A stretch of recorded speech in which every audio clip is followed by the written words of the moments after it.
Seja bem-vindo à ICP, Auditoria Contabilidade e Tributos. Hoje nós vamos falar sobre a reforma da renda e sobre a tributação dos dividendos. A Lei 15.270 de 2025, além de tributar os dividendos, ela trouxe uma importante mudança na tributação da alta renda.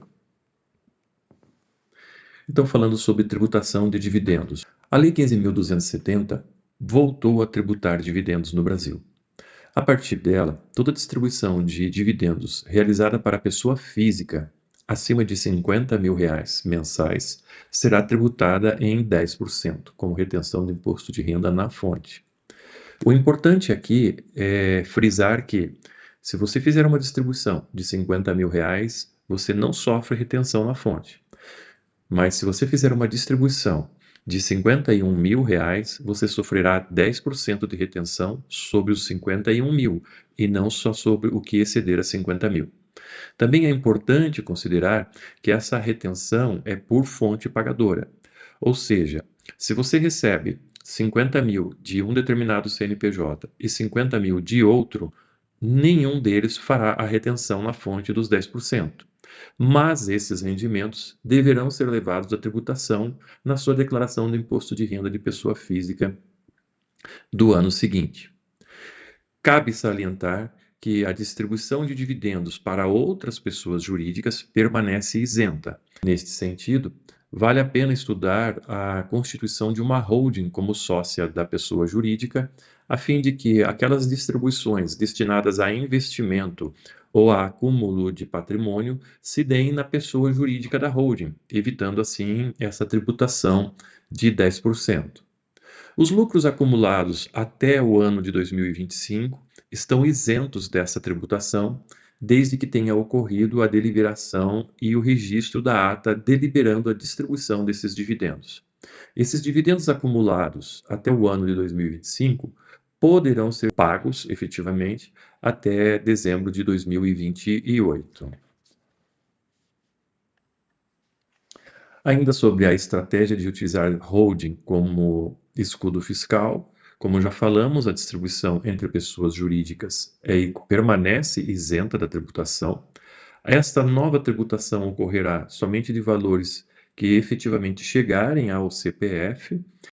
Convém destacar que, para as atividades de profissão regulamentadas, a holding se tornou impeditiva, porque a lei diz que, nessas sociedades, se constar uma holding ou uma pessoa jurídica como sócia delas, elas perdem a redução a que têm direito de 30% da alíquota nominal do IVA. Com isso, acaba se fechando essa porta de holding para empresas que exercem atividades de profissão regulamentada.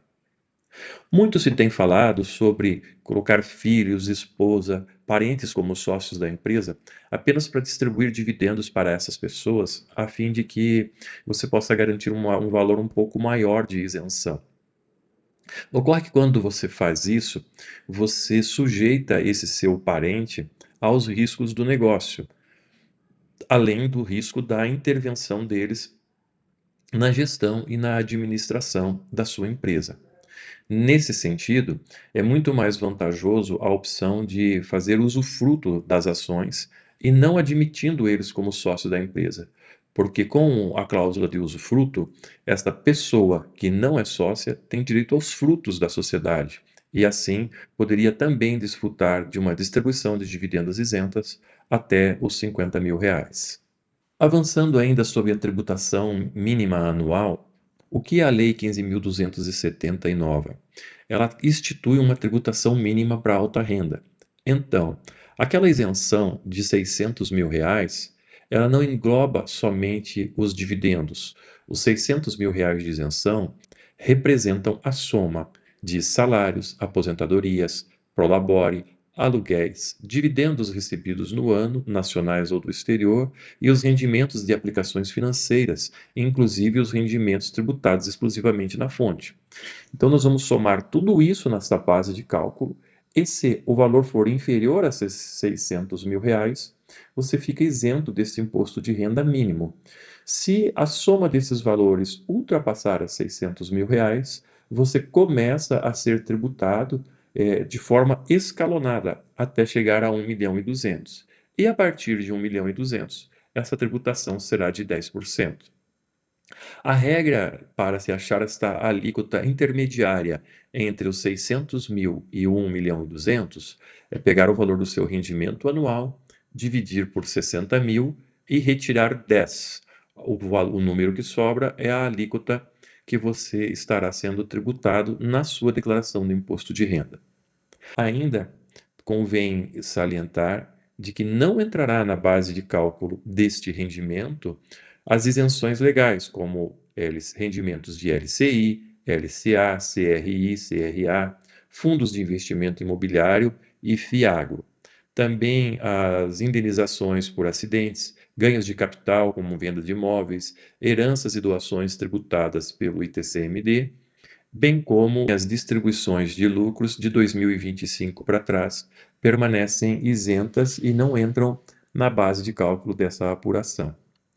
A Lei 15.270, ela não traz somente uma tributação dos dividendos. Ela institui um imposto de renda mínimo para a alta renda.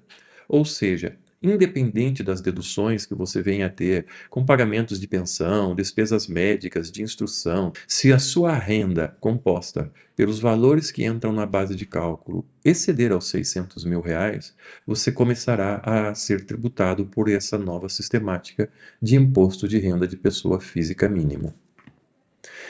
Agradeço mais uma vez a sua permanência até o final desse vídeo e acompanhe os nossos próximos vídeos, onde estaremos falando sobre os impactos da reforma tributária do consumo, sobre a reforma tributária do ITCMD e ainda sobre a reforma tributária do lucro presumido e das isenções.